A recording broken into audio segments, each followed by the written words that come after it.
feel like I speak for a majority of PS3 users when I say the Infamous franchise holds a special place near and dear to my heart. I swear, it feels like everyone has the same exact story with this game. But I was introduced to this game back when the PS3 had the major hack, and after it was resolved, they offered 2 games of choice, and one of them was the first Infamous game. I knew next to nothing about it, but I was pretty much sold from the art style alone. And funny enough, I had no idea at the time this was the same developers as my childhood favorite, Sly Cooper.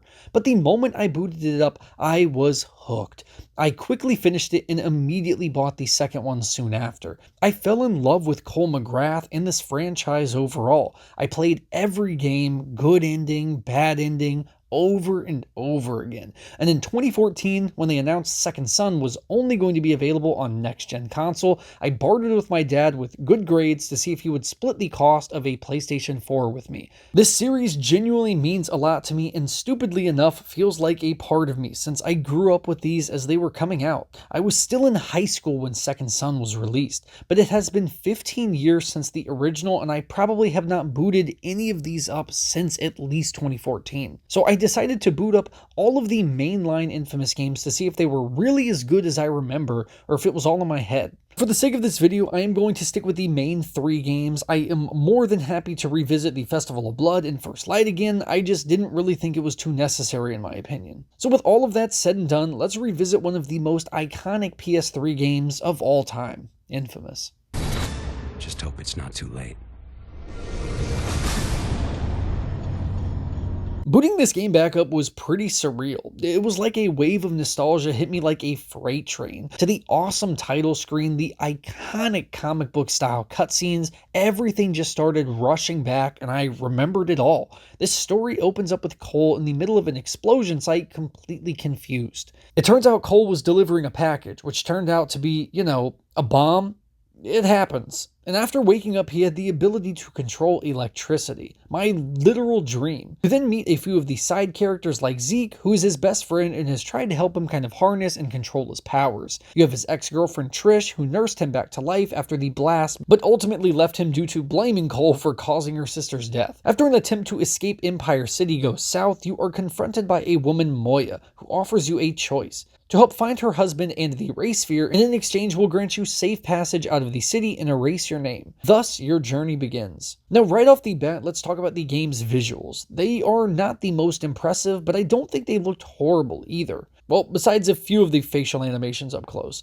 But I think they did a really good job at showing a completely abandoned and beaten down city. After the explosion and disease broke out, the government essentially abandoned this city and quarantined it, causing this group of drug dealers and gang members called the Reapers to take over. And again, I think visually it represents that very well. I have and always will love the way Cole's electricity works. Whether you're absorbing it or blasting it, something always just looks and feels amazing. Now, where this game definitely can hinder is in its performance. I did play this on the PS5 through the cloud streaming, and when there were a lot of enemies and explosions going on screen, the frame rate dips so freaking hard. And at the time, I think the game was pushing pretty much everything that it possibly could, but it definitely falls short for today's standards. This honestly never hindered my enjoyment because I enjoy the overall gameplay loop so much, but it is absolutely worth noting if you are revisiting it or trying to play it for the first time. Prepare to fight off Reapers at 10 frames a second. Now let's dig a little bit deeper into the most important aspect, the gameplay. I'll break this down into a few key aspects, but for now we're going to focus on the combat. I genuinely was surprised at how much I still enjoyed this combat system. You start off with just a few abilities like shooting lightning out of your hands, a wave blast, and dropping down on enemies from above. You have very light melee attacks, but they don't really do much. While that is super simple in the beginning, I absolutely love how the progression system works in this game. The pacing is just perfect to me. You will get these missions where you can go underground and essentially juice up on electricity and gain a new power like a grenade, a focus shot which acts like a sniper rifle, and there are even some ones that you can earn at your own pace. And this is based on whether you do 5 good missions or bad ones. You also have many different shards to collect around the world to upgrade the amount of electricity you can hold at a time. How the gameplay works in the beginning and the end could not look more different. You start to experiment in a few ways, and you end up on a power trip feeling like an absolute god by the end of it. But again, the progression feels absolutely perfect. As far as the movement system and the parkour goes, I don't think it's atrocious, but it definitely is showing some signs of age. Most of the time, you are essentially just spamming the jump button over and over again, and it honestly doesn't feel too good at times. But I think it is serviceable. I do love grinding on the rails and rooftops though. That is when movement is at its absolute best to me. Now, I have heard a couple people mention the overall difficulty in this game, and yeah, I agree, it sucks at times. I even had this thing on easy mode, and there are so many freaking attacks that one-shot you, and it can overall just feel inconsistent at times. All in all, I think the combat definitely still holds up pretty well today, even if it isn't perfect. This game served as a foundation that would later be built upon in incredible ways, and I am very grateful for that. In my opinion, the story is absolutely gripping. Even though I have beaten this game a few times, I was sucked right back into it. I think Cole McGrath is such a great character, and his relationship with Zeke just feels so real. All of the voice actors, for the most part, do a really good job at just bringing this story to life. Now, what makes this story so intriguing beyond the sequence of events is the karma system. You are able to change the outcome of the story based on how you interact with this world and the decisions that you make. It is masterfully done here, and it is crazy that I feel I haven't seen a game recently that is done as well as the original InFamous games. And what I love specifically about this is most of the decisions are in actual gameplay too. Like one of the first examples in the game is when rations are being distributed, you can either stand there and do nothing or zap everyone and keep it all for yourself. Now, I feel like I am not alone here, but I am an absolute weenie in these games, and I ironically learned this from the InFamous franchise. I hate being evil in video games. I have played through everyone on good and evil, and I always hated it. I just genuinely feel too bad about it. And while I despise thinking of doing some of these actions, they always felt somewhat justifiable in some way, shape, or form. They weren't just be a douchebag for no reason. It was Cole in his head weighing the options of, should I use my powers to make my life easier, but at the expense of others? That basic idea of what would a man do ultimately if he had this kind of power. But this idea is so brilliant, it branches into everything. Even the progression system, mission structure, and how the world interacts with you. There are only certain powers that you unlock if you do the good or bad missions. And if you do one, the other will be completely locked out. And if you continue down the good path, people in the street will stop and cheer your name, take photos with you, and I just think, again, it's brilliant. To me, that is one of the most impressive aspects of this game and the story by far. And I think that is why this game has resonated with so many people when it came out. And your actions can absolutely have consequences. Like when Trish dies, if you are on the good path, she says how proud of you she is. And if not, she tells you what a monster you have become. I love how Zeke gets jealous over time. I think it is a super interesting storyline and one that is very real. The story outcome can be vastly different, and I think that is very enticing to replay this game two different ways. I also think Kessler is a top-notch villain and just has one of my favorite twists in video game history. I just cannot gush enough about how much I love this story and characters. And this is just one of those games that is a must-play for PlayStation owners. Even by 2024 standards, I think this game, while showing some age, is absolutely worth playing today, and would so easily recommend if you have never played any of these before. Now, InFamous 2 has the sauce. I genuinely think there is an argument to be made that this is one of the best gaming sequels of all time. It quite literally improves on every single aspect that the first game had. We find ourselves a few months after the events of the first game, where Cole is on his way to New Marais to try and gain some new powers that will help him defeat the Beast. But out of nowhere, he shows up and completely demolishes Cole and the entirety of Empire City. After barely making it out, they are forced to leave and try to get Cole some new powers to bring down the Beast once and for all. Now, when booting up InFamous 2, you will immediately notice a pretty significant visual upgrade. Facial models look far better, the lip syncing, and yes, Cole's voice is new and improved. Now, truth be told, I did not hate the original voice actor for Cole, but I absolutely prefer this one much more. I just find it way more fitting. I also find it so funny because a big complaint in the original was how there was a lack of melee combat, and not even 10 minutes into the sequel, they remedied that so fast with the addition of the amp. And it works to great effects because the amp absolutely rocks. So similar to the first game, the amazing comic book style cutscenes are back and they look better than ever. I'm not sure if I overlooked that in the original InFamous game, but I cannot express how much I love these and think they are so iconic and fitting for this franchise. I also think this is such a strong sequel because you actually start the game with a few of Cole's powers from the first game, not making you retread old ground just to go get some abilities like the grenade and grinding on rails again. Just in the beginning alone, you can tell how much more love and care was put into every aspect. I also love New Marais far more than Empire City, not just in the overall look, but they fix a lot of my issues with the traversal, such as the buildings being shorter, adding the poles to shoot you up, and mix all that with the upgraded hover ability. I felt like I was just floating and moving constantly without slowing down to a crawling pace, as this would happen sometimes in the original game. And I have not even mentioned the new abilities that help with this traversal, like the ice launch and tether abilities. This combined with a new map that just lends itself to be traversed, and you have yourself non-stop fun. I mean, it genuinely never felt old flying around this city, and you looked awesome while doing it. As far as the actual combat goes, once again, I think literally everything is new and improved. You have new abilities, and to even add on top of the lightning, you get to choose between new fire and ice abilities. It's absolutely brilliant, and this is just one of my favorite games to feel like, again, an absolute god. It just feels good. It's easier to move around the city while in combat, whereas the first one felt a little bit more restrictive, and therefore it is less difficult here in a very good way. I love switching between close quarters and long range combat. Like I mentioned earlier, the AMP was a much needed addition to this combat system. Another incredible decision they made was the ability to switch some of Cole's moves on the fly. Very early on, around mission 7 or 8, you get a new main attack, and if you hold left on the D-pad, you can actually switch between one of these. So not only do you get more options to choose from, but now you can bounce back and forth with ease. There are so many little additions like this that just add up over time and really enhance this. Again, I feel like the first game did a great job at building the foundation, but InFamous 2 just brought out the big guns and expanded on it so much. There are a ton of great side missions, sub-bosses, and bosses here, and this game just does an amazing job at making you feel so powerful. This is still to date probably one of my favorite superhero games, if not my favorite of all time. This game continues the genius path of having good and bad missions that will grant you different powers based on being good or bad, and it will lock out the other option, once again really encouraging that replay, which I could not recommend more.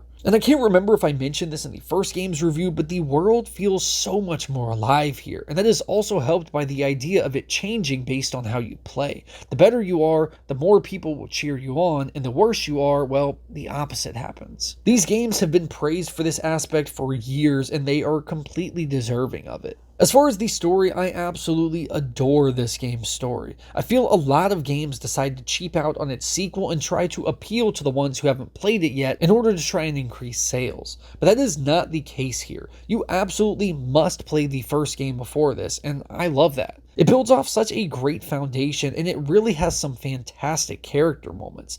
Zeke and Cole's entire relationship is branched from how Zeke reacted to Cole in the first game, and he is trying to build that trust back consistently. I am always a guy who prefers a focus on characters rather than the overall plot, and I absolutely think that is a huge aspect here. Like the two of them sharing a beer or Cole finally forgiving Zeke. These moments are so impactful to me. I also love the added threat of seeing where the beast is at all times, building serious tension to ensure Cole is up to par and ready for this attack. I also think they did a much better job on the good and evil portions of this game, because I don't think it's as black and white as the first game. In InFamous 1, you can choose the evil route and Cole just kind of becomes a jerk. But in InFamous 2, towards the end, you get the opportunity to either defeat the beast or join him, ensuring the lives of humans or conduits. It's a real moral dilemma, and there is some real rationale for why Cole would want to join the beast. But it all culminates in this epic finale, and Cole's sacrifice just makes me so sad. But I love seeing him go as a hero. I could gush about this story in this game all day long. I really do think it's as close to a perfect sequel as it gets, and one of the best superhero games ever made. InFamous Second Son, the very first game I played on the PS4, and quite literally the only reason I bought a PS4 was because this was going to be only on next-gen consoles, and there wasn't a world in which I did not play the brand new InFamous game on day one. I have such fond memories of this game and absolutely remember it the most out of all of them. I have gone through the good, bad endings, platinum trophy over and over again. But again, it has been a long time since I have booted this up, and I was really curious on how well it would hold up, and oh boy, I was absolutely shocked booting this back up. I feel like we say this all the time, which is a bit of hyperbole, but I genuinely mean it. If they released this today, I do not think many people would bat an eye. Sure, the cutscenes, you can tell some of the facial models are a little outdated, I guess, but the moment-to-moment gameplay is absolutely perfect. I have no clue what kind of sauce Sucker Punch put in this game to make it hold up this good a decade later, but it absolutely is unreal. I feel like over the years, I have seen more and more people hate on this game, and if I'm just being real, I don't understand it, like, at all. I think this game is so great. Delsin is a great protagonist voiced by Troy Baker, and Reggie is an awesome side character. Much like Cole and Zeke, these two brothers have great chemistry, and that is the absolute heart and soul of this game. There was such a great concept here with Delsin thinking that this is something that he needs to get rid of and learning that maybe this is a gift that he can use. And Reggie consistently struggles with the idea that this is a problem that needs to be fixed. And over the course of the game, he has fantastic growth. So before we get too deep in that, let's go over a few things. I will keep the graphics and performance section of this insanely brief because this does not have the issues the original game had. This thing looks absolutely incredible today and runs smooth as butter. The visuals and city look so alive and well, and it is so impressive how well this game holds up today. Now, as far as the traversal goes, this game has some of the best work by far. The parkour and traversal is absolutely top notch.